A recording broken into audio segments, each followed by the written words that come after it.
And still on the strike, academic activities were partially disrupted at the nation's premier tertiary institution, the University of Ibadan, even as members of the Senior Staff Association of Nigerian Universities, SSANU, and their affiliate union, the Non-Academic Staff Union of Universities, NASU, boycotted their duty posts.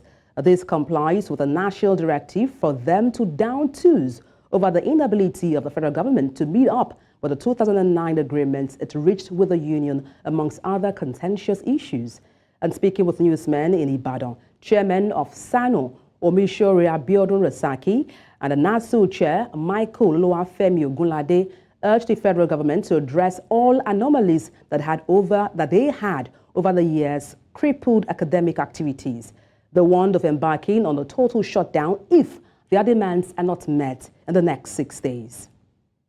And to talk about this, I'm joined live on the news by a public affairs commentator, Jide Johnson. Good afternoon. It's glad to have you join me, Jide. It's a pleasure to be with you. Thank you for having me. All right, straight to our conversation. According to SSANU and NASU, the federal government chose to pay ASU their salaries, but withheld theirs. Do you think there's any valid reason for this? No, I think there's no basis for this clear-cut distinction between the academic staff and non-academic staff with respect to when agreements were reached in 2009 and that of the academic staff was fully implemented to a certain extent, and that of the non-academic staff and senior non-academic staff are not implemented. And I think that calls for an holistic approach in the way we have our university education administration. There shouldn't be any clear distinction with respect to implementation of agreement among the various unions, the academic, non-academic, and the senior staff union in the university system. When you have this, it creates this type of problem and the kind of disparity that we have in terms of the salaries and the payments which you have at this level. Let me just backtrack a bit. I recall in 2022, there was a strike for 8 months. I mean, both SSANU and NASU always seem to be at loggerhead with the federal government. Why do you think this is so? Well, I think that you have two unions for the non-academic staff. There's a union for, NASU is just for the junior staff, that's non-academic staff union, while you have the senior staff non-academic union. So invariably, there's a distinction where you have one body speaking for the academic staff. The academic institution is made up of two bodies, one, the academic staff and the non-academic staff. The non-academic staff provides support services, while the academic staff are the core staff of tertiary institution, tertiary education. So for the academic staff, there's just one union, which is ASU. For the non-academic staff, you have two unions. You have NASU and SSANU. So invariably for them to speak with the same voice, they have the same goal, but they have different approach towards achieving their own goal. Like the academic staff union, whether you're a lecturer one, whether you're an assistant lecturer, whether you're a professor, whether you're an associate professor, whether you're a senior lecturer, everybody is a member of the academic staff union. Whereas for the non-academic staff, there's a distinction, there's a level which you must get to before you become a member of SSANU.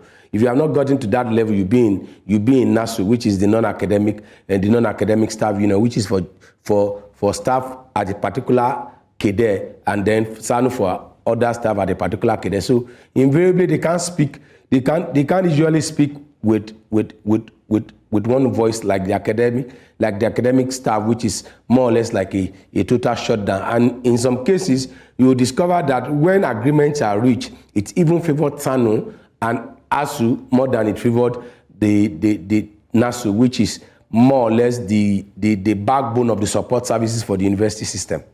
Now, ASU and NASU, have come out to say they had written memos and made efforts towards amicable resolution, but the federal government seems, defiant.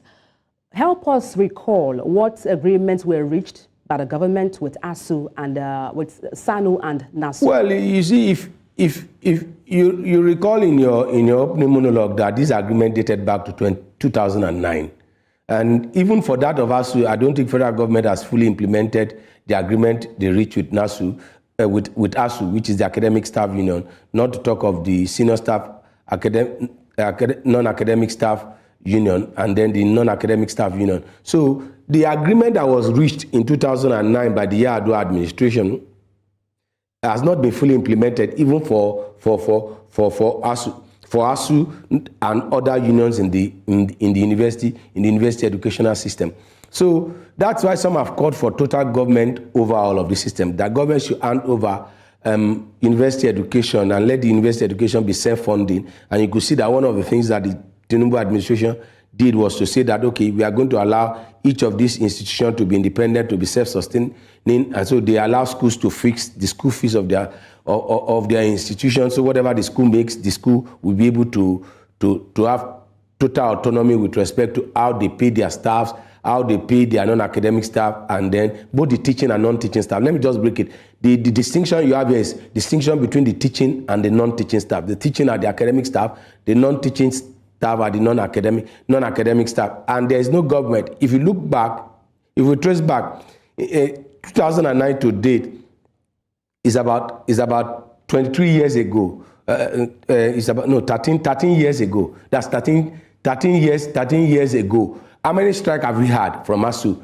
I'm sure we have had more than 10 strikes from ASU, not to talk of the non-academic staff, because government has not fully implemented. It is not even possible for government to fully implement what was in that particular agreement, because one, the academic staff want government to hand over total control of the educational system. At the same time, they want government to be funded. And there's no way government will pour money into a sector, and government will not want to have control over that particular system. I think the way forward is, because I've argued this, there's no way you can have a unified salary structure for lecturers in Lagos and lecturers in, let me say, in Maiduguri. The cost of living is different.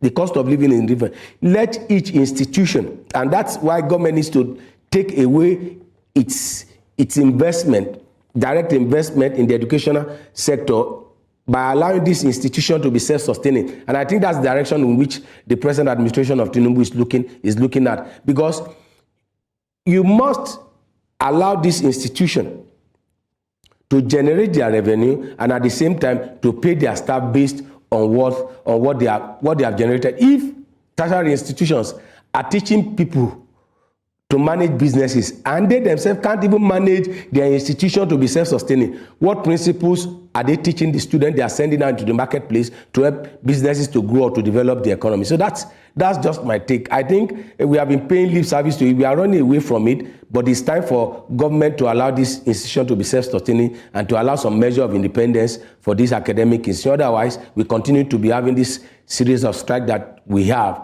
and let this each school develop a contract system to employ their professor, contract system to employ their registrar and all other non-academic staff. And that's when we begin to have true proper structure, educational system that is not centralized.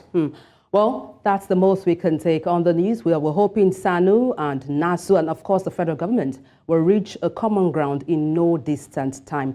Well, thank you so much for your time on the news. Jide Johnson, a public affairs commentator. Thank you once again. Thank you. It's a pleasure to